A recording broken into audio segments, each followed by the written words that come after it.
Let's get this mission started. Complete the mission and proceed to the Fulton recovery point so we can get you back alive and well. Good luck out there.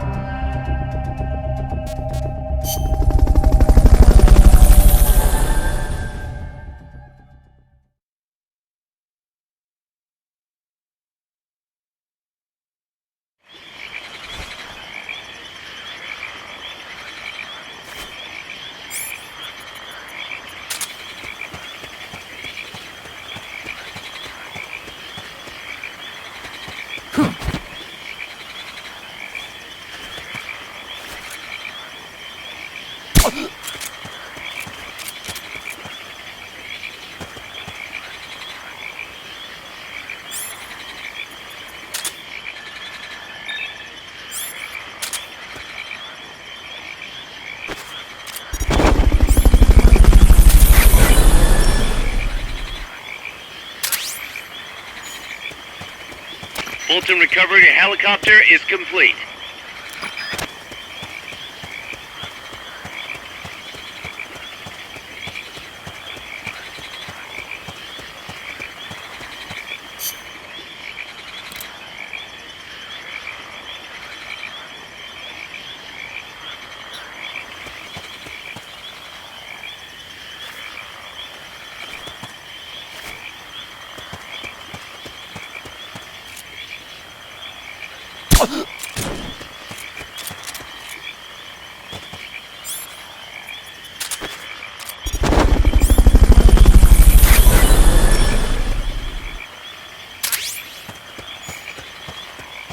Fulton recovery subject confirmed onboard helicopter.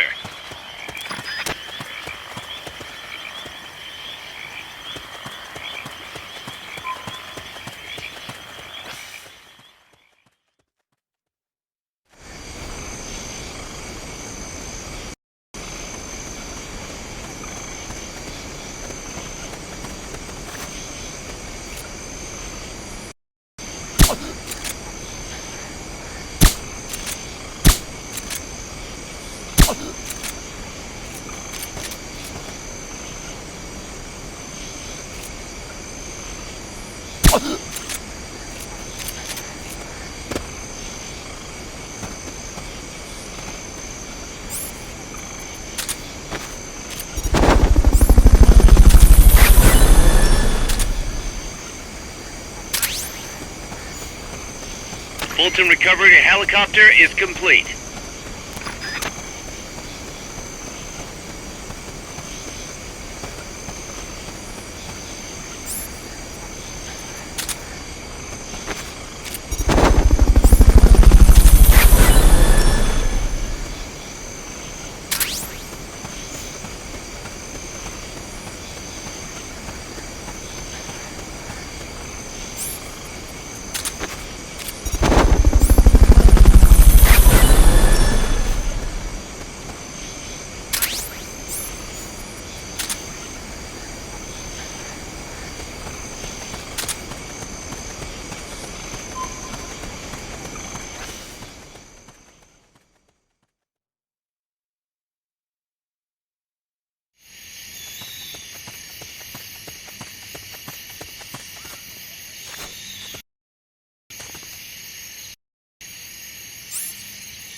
I know I saw something.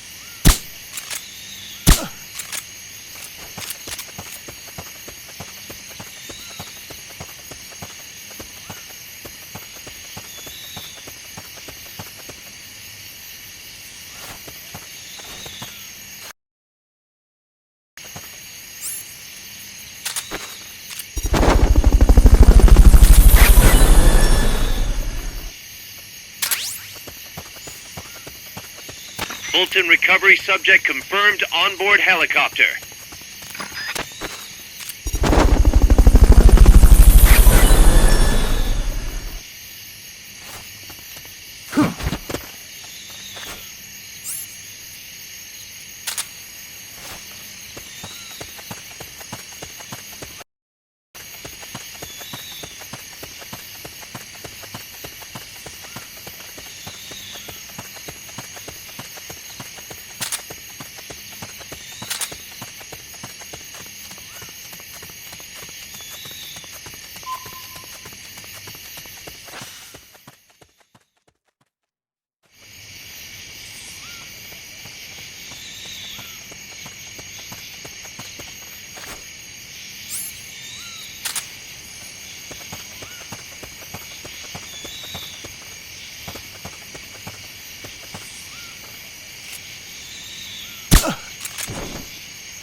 Fulton recovery helicopter is complete.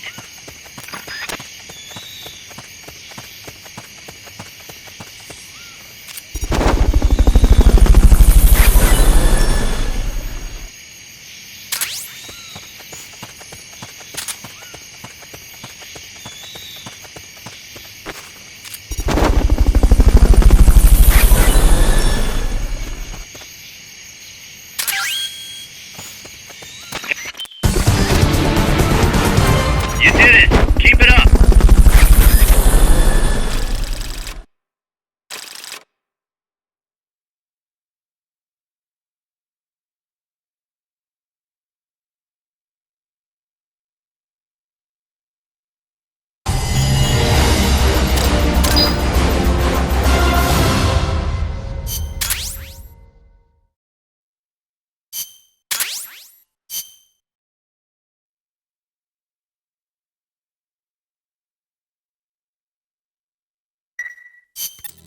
It, happened again, Snake. Oh, it's the doorknob.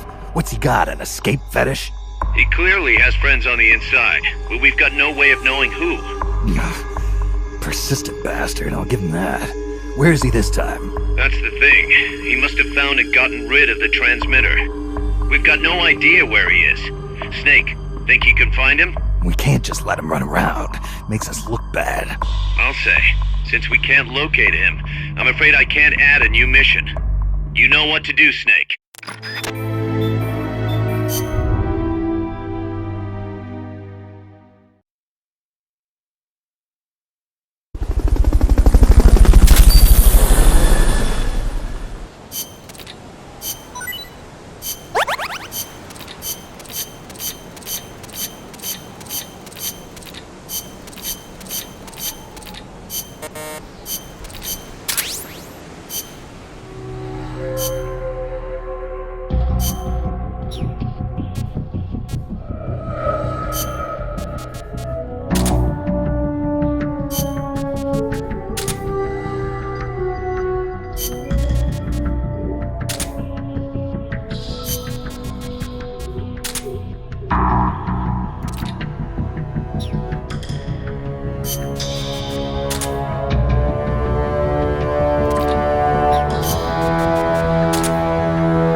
You're fired.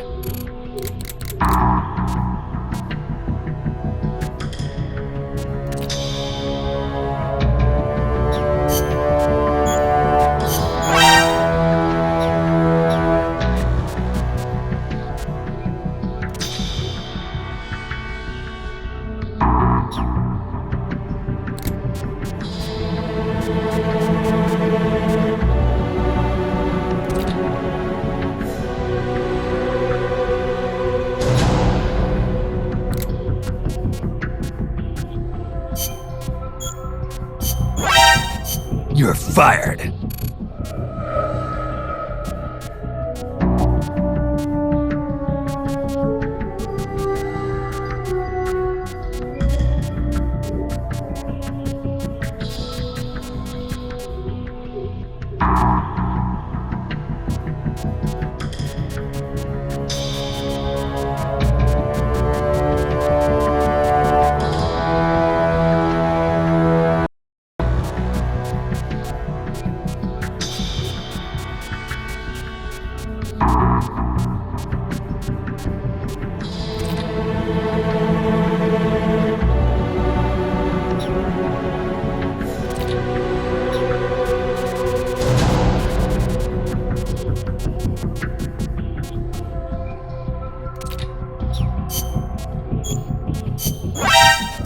You're fired.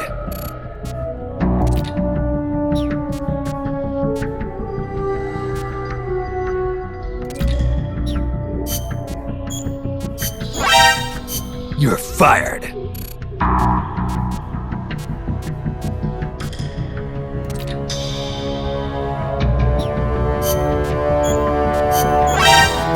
You're fired.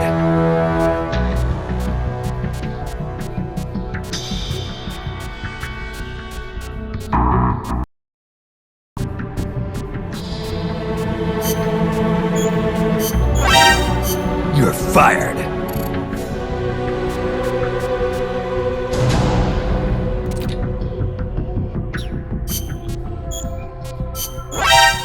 You're fired.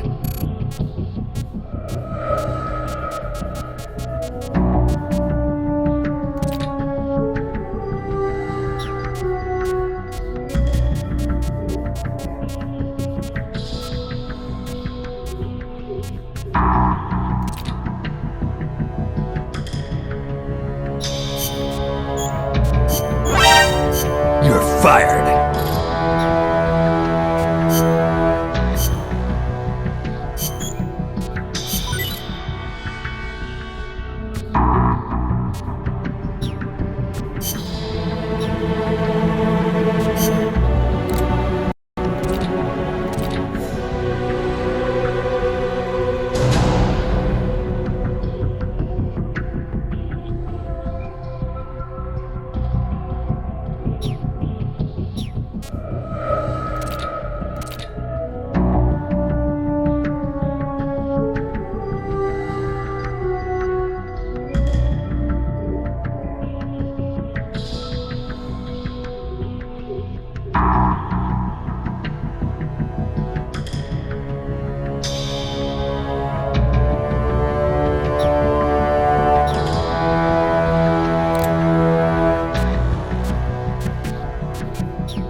Commence target practice. As a special treat, you can practice freely on any of the targets in the shooting range today. Shoot away. When you're done, head over to the exit.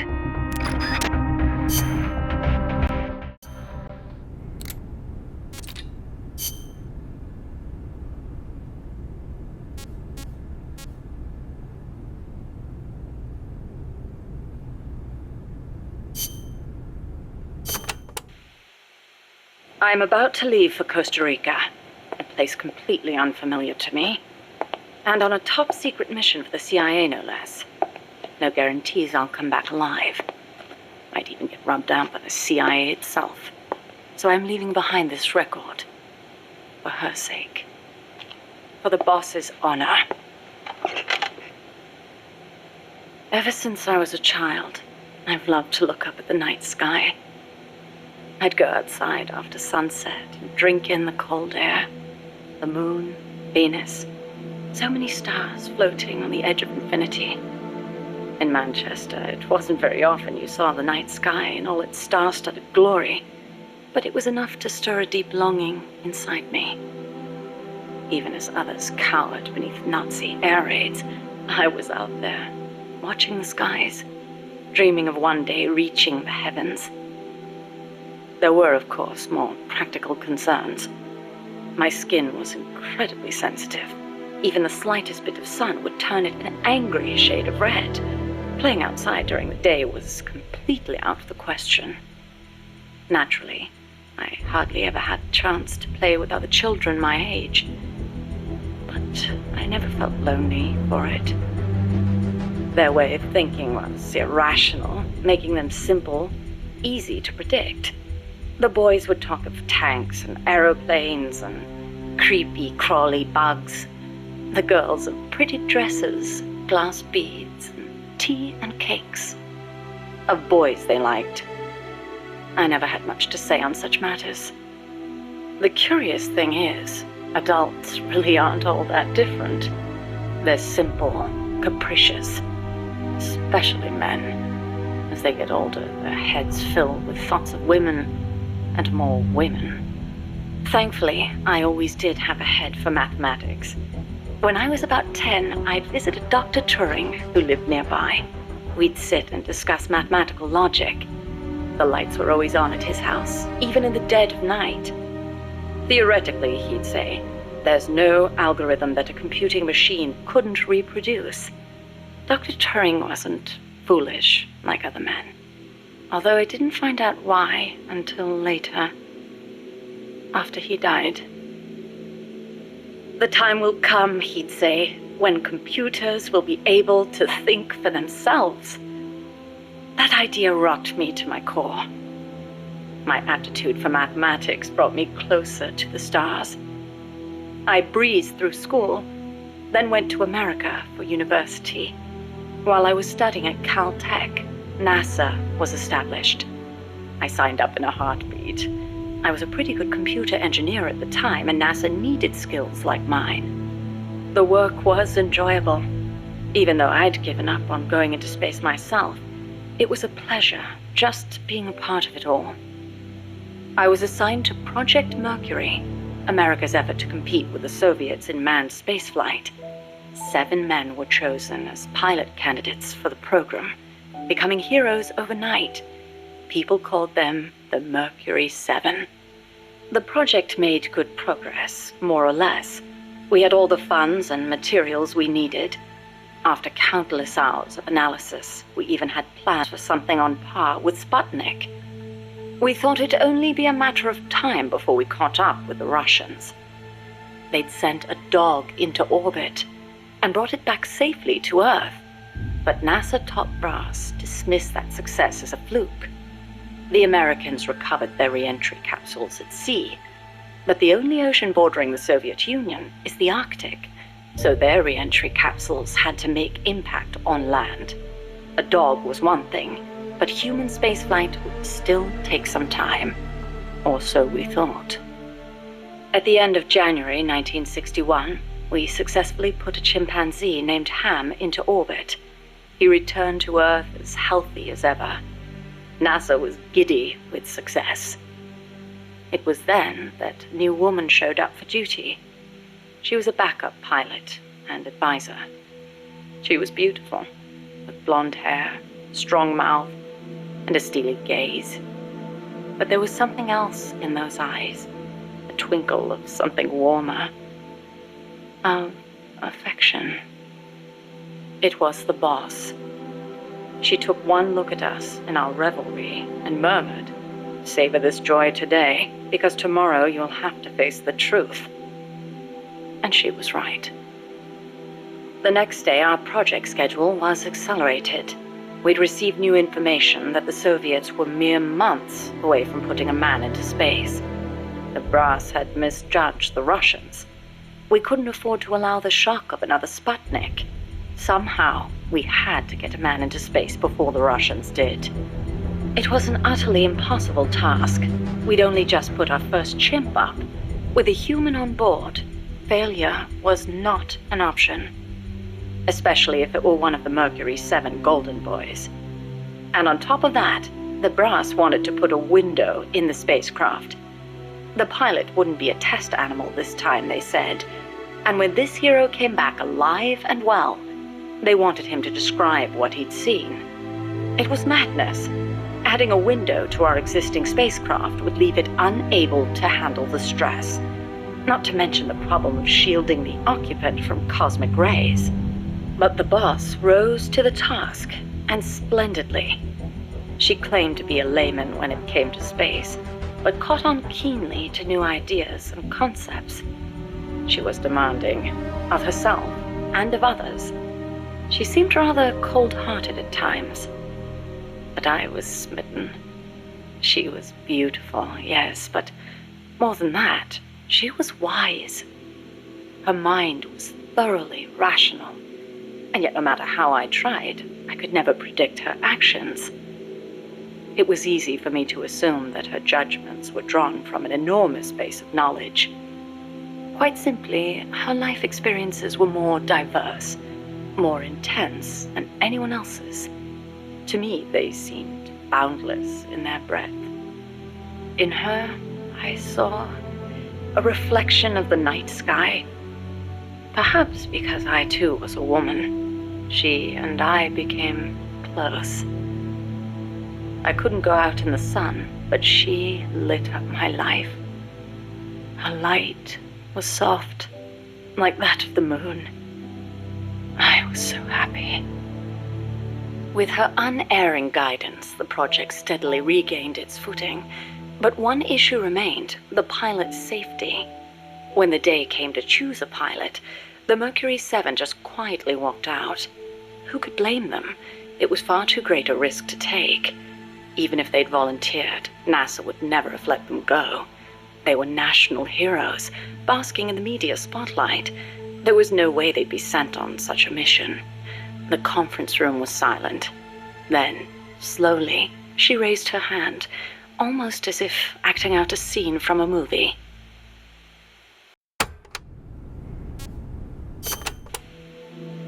I spoke out against her going, submitting a report stating the ray shielding was inadequate. But the brass's response was brusque. She's already been exposed to a nuclear test in Nevada. She's the perfect candidate. It was completely irrational. Repeated exposure to radiation would only increase the danger. But the government was still reeling from the Soviet success with Sputnik. There was no hope of getting a rational response. They were simply too panicked. People can be so obtuse when it comes to things they can't see. I, however, understood all too well. Just as invisible ultraviolet radiation scorched my skin, heavy particle radiation from space would cause irreparable harm to human tissue. In a word, she was expendable. It was during the boss's pre-flight checkup that I noticed something strange on the X-ray of her skull. Part of the right hemisphere of her brain was damaged. It seemed inexplicable, given her keen intelligence and amazing physical prowess, but there it was, and I decided to report it. I hoped that perhaps my discovery of a physical defect would result in the flight being cancelled. But as I went to make my report, she stopped me. "Why?" I demanded. "How can you let yourself be their guinea pig?" Ignoring my protests, she took me up to the roof of the lab. The night sky was ablaze with stars. It was there that I learned how she had wounded her head. 1943, Los Alamos. She was serving with the Special Forces when she received new orders. A German spy had infiltrated the Manhattan Project, which aimed to build the world's first atomic bomb. She was to eliminate him. His name was John von Neumann, a mathematician with superhuman computational abilities and the designer of the explosive lens. The Manhattan Project was a top national priority, security accordingly tight. The guards couldn't be allowed to know what was going on. She'd have to slip past them and make the death look like an accident. It should have been an easy enough mission. But just before the operation, she received unexpected news. A new life was growing inside her. She was overcome with joy, and for one brief moment, it clouded her judgment. She accidentally got into a shootout with the guards, and without thinking, protected her belly. She was shot in the head. The bullet only grazed the surface of her brain, but the tissue around the wound was destroyed, leaving her in a coma. She wasn't given much chance of recovery, but 3 months later, she woke up. Within 6, she was able to move around as if nothing had happened. It was functional compensation. The other parts of her brain took over for the part that was lost.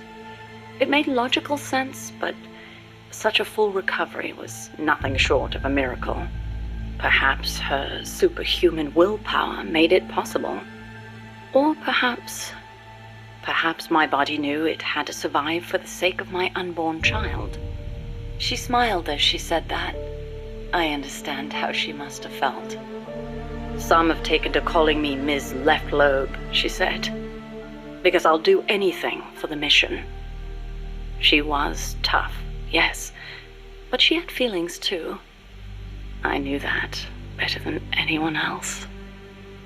As it turned out, von Neumann wasn't the spy. The assassination order was a deliberate bit of misinformation planted by the Russians. She had been deceived. The Eastern and Western camps were united on one point: opposition to the Nazis. The Allies needed to develop that bomb before Hitler did. But in looking ahead, the Russians found the Manhattan Project's progress a little too quick for their liking. Mass production of a uranium bomb, like the one that was eventually dropped on Hiroshima, would be difficult from a material perspective. But a plutonium bomb, once perfected, could be mass-produced, and eventually even miniaturized. And Moscow did not like the idea of America having that kind of head start. Explosive lens technology was critical to the plutonium design, so the plan was to get rid of its pioneer, von Neumann. And when that plot came to light, the US and the Soviet Union parted ways for good. It was one of the rare cold nights in Florida. She put her arm gently around my shivering shoulders. As I listened to her voice, I was wrapped in her soothing scent. I felt as if I were dreaming. Even in failure, she seemed perfect. Oddly enough, the failed assassination attempt helped preserve America's edge. A true super genius, von Neumann went on to make his mark in numerous fields outside of the Manhattan Project. Economic game theory, stored program computing. Almost all computers today use stored programs, the so-called von Neumann architecture. His death would have set back computing 10 years, and I wouldn't be at NASA doing research. I wouldn't have been there in her arms that night. I thanked the fates for giving me that chance. But then she said something unexpected. I should have killed von Neumann when I had the chance. Why, I asked. Wasn't the order a Soviet plot? I looked up at her as she began to explain. Yes, von Neumann was innocent, and killing the innocent is a grave crime. But I can't help but wonder, had I succeeded, what would the world be like now? Even without von Neumann, the explosive lens would have eventually been developed, von Neumann architecture too. But she seemed to believe that if progress had been put off for a few years, then perhaps East and West would have had a chance to work hand in hand.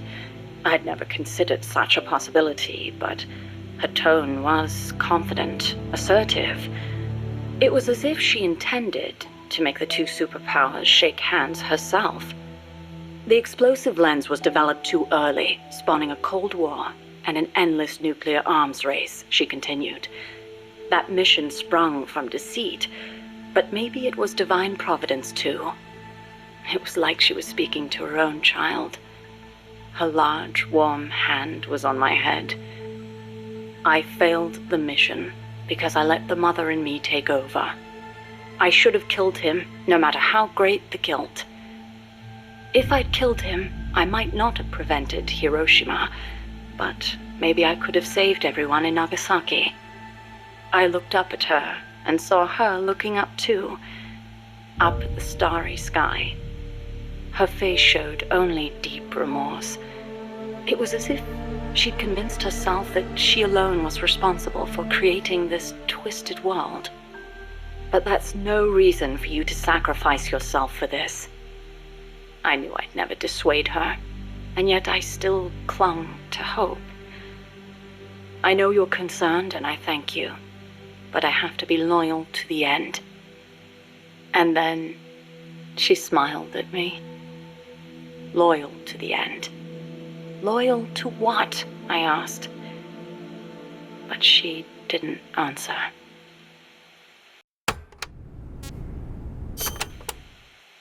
The days that followed were spent training tirelessly for our first spaceflight. The boss endured conditioning that tested the limits of human capability, and I supported her. Those were happy days. On April 12th, the spacecraft carrying the boss left the Earth's atmosphere. Although it was only 20 minutes of ballistic flight, it was nothing short of miraculous, considering how little time we'd had. The first human in space. We were ecstatic. Then something went wrong. The re-entry angle was slightly off, warping the outer hull. The cause was clear. It was the hastily constructed window we'd installed. Her capsule missed the projected splashdown point by a long shot. As we raced towards the capsule, a breaking news broadcast came over the radio. It was the news report of the successful launch of the Vostok rocket, piloted by the cosmonaut Yuri Gagarin. They'd beaten us into space by the slimmest of margins. When we arrived, the capsule had already disappeared beneath the waves. The boss was floating on the surface. I can't really recall what happened next. They told me later that I gave a strange scream and plunged into the sea, not caring whether my skin would burn. She didn't wake up. Her entire body was bruised, burnt, scorched by cosmic rays. It was a miracle she was still alive. Every day, propaganda boasting of the shining accomplishment flowed out of the Soviet Union. The hardest part was having to read the report the next morning from Izvestia, the Soviet governmental paper. Written there after the report were those legendary words of Major Gagarin: "The Earth is blue."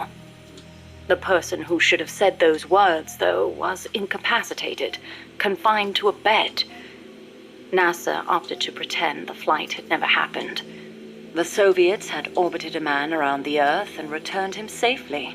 We'd barely managed to escape the atmosphere and achieve ballistic flight.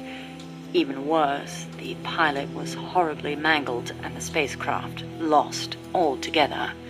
As they saw it, covering it up was the only alternative to seeing the nation's pride dealt yet another blow. I've been told military records show the boss was taking part in the Bay of Pigs incident at the time. They were that desperate to erase the whole affair. In the end, Alan Shepard's ballistic flight 1 month later became known as America's first spaceflight. Shepard's flight owed its success to insights earned through the boss's sacrifice. But to me, none of that mattered. I prayed day and night for her recovery, never leaving her side, not even for a moment. Then, as summer ended and the chill of winter approached, she spoke. "Give me water." I threw myself on her breast, and she embraced me. It was all I needed. I thought she would tell me about space, the true sky, where the stars don't twinkle. But the only thing she'd speak of was Earth, our home as she'd seen it from space. So fleeting, so irreplaceable. I was ashamed. I'd been enamored for so long with the sky that I never thought to look beneath my feet, at the ground upon which I stood. As soon as her rehab was over, she was gone. It happened without warning. No one informed me, and the higher-ups wouldn't say a word. It wasn't so strange or surprising, really. I simply assumed she was off to complete her next mission, because she was loyal to the end. Since then, I've devoted myself to researching artificial intelligence, so that no one will ever have to make her sacrifice again.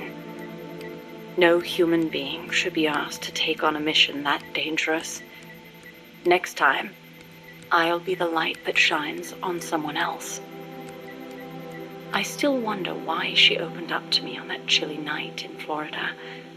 That operation was top secret, even if it was all in the past. I like to think it was because she trusted me, but that's probably not the case. She wanted someone to listen, and I don't think that someone was me. Those faraway eyes, the tone of her voice, like she was talking to her own child. Those things made it clear that she was speaking to someone else. I found myself envying that someone. 4 years later, I learned of her death. A traitor's death, no less. She'd stolen an American nuke and defected to the Soviet Union, where she was killed by her former apprentice. Or so I was told. I refused to believe it. She'd never do such a thing. I could think of only two possibilities. Either she really was trying to bring East and West together, or she truly did want to be killed. She believed the world is not the way it's supposed to be, that it's been unbalanced by the tenuous peace offered of nuclear deterrence, and that she was to blame.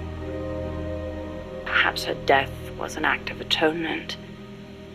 She was loyal to the end, to our world.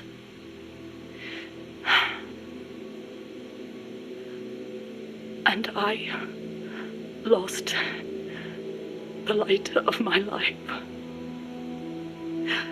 I now find myself victim to an incredibly irrational emotion of my own. That someone, the one she wanted to confess her sin to, could it be the one who took her life? The very thought drives me utterly mad with jealousy.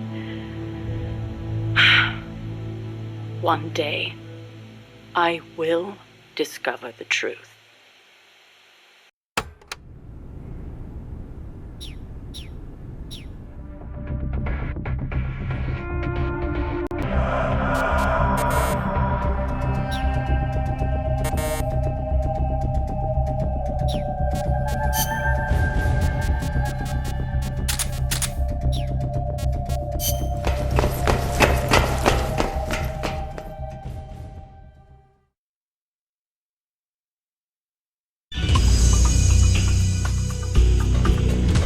Welcome to the shooting range.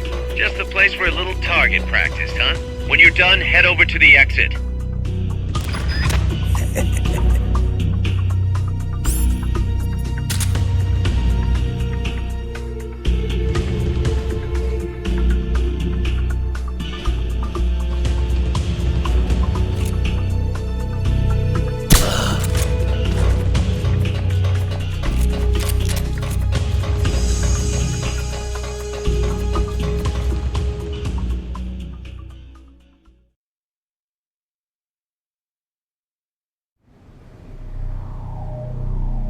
Big boss!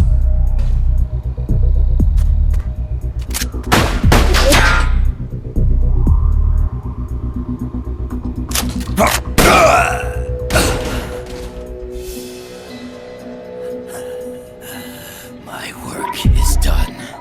What are you talking about? V for victory! Rocket! Peace!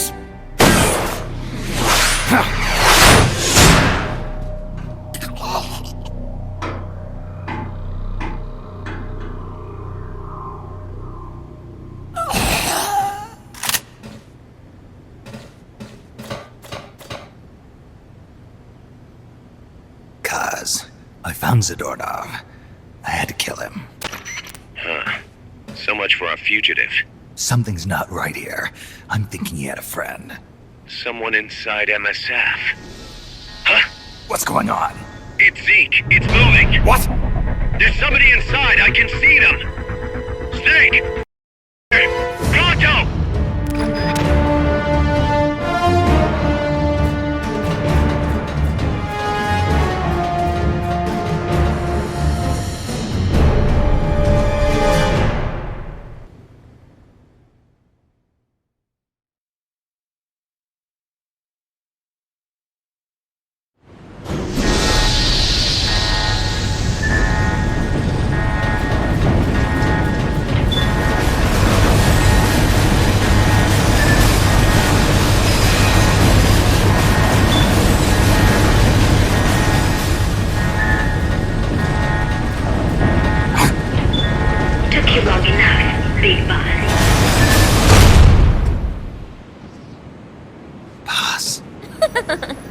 Get down from there before you hurt somebody. Maybe I want to hurt somebody.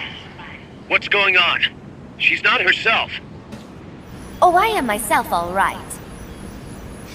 My true self.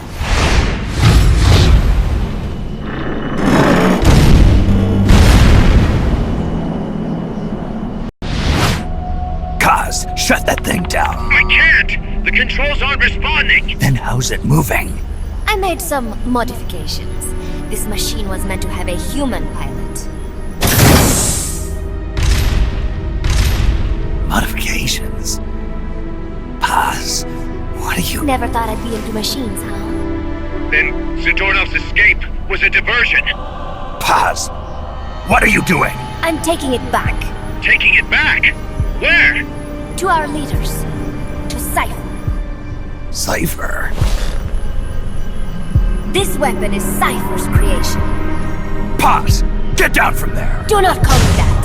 I am Pacifica Ocean.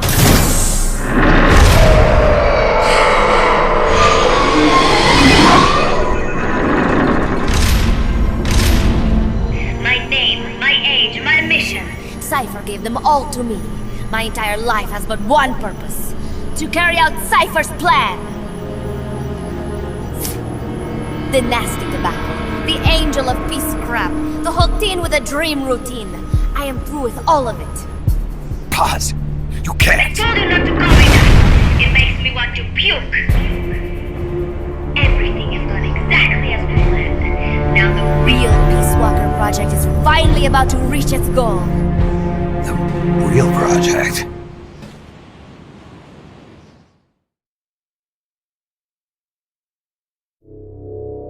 Once upon a time, there were two young men who idolized a hero called the Boss.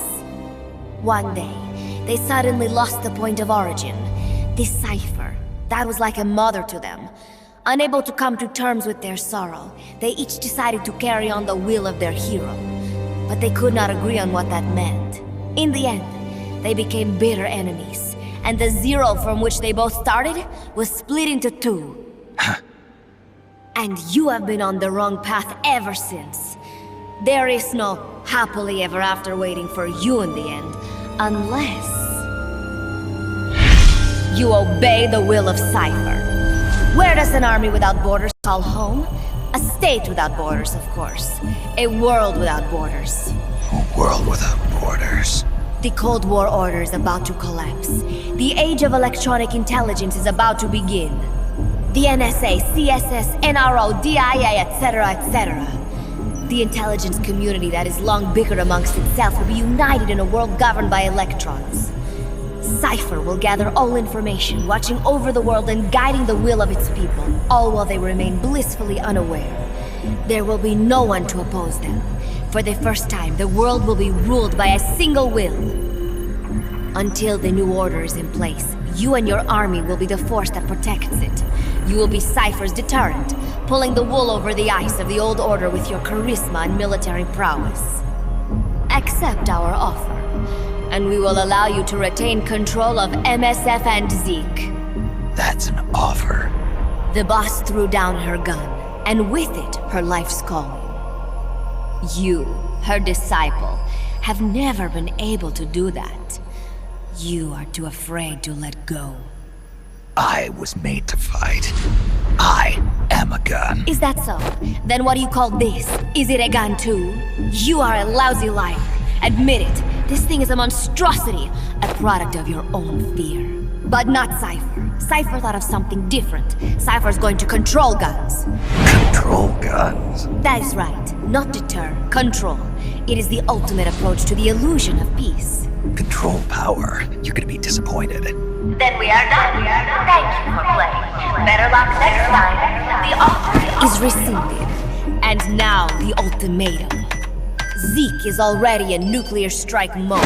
What? I'm taking the weapon you built and using it to launch a nuclear strike on the east coast of the United States. You're insane. What are you after? But wait, here is your consolation prize. We are about to show the world just how dangerous a gang of outlaws, an army without borders, can be. You and your men will become pariahs, and you will be wiped off the face of the earth. Rather than heroes, you will be seen as a extremist cult prone to indiscriminate outbursts of nuclear aggression. You give rise to a new world order, an age of deterrence defined by its fear of extremist cult influence. Do you like the picture I am painting, Big Boss? When all is said and done, peace is nothing but a fantasy. A game is a game. You either win or you lose. All you can do is fight. Stop me if you can. The peace sign is the V of victory. Say, peace.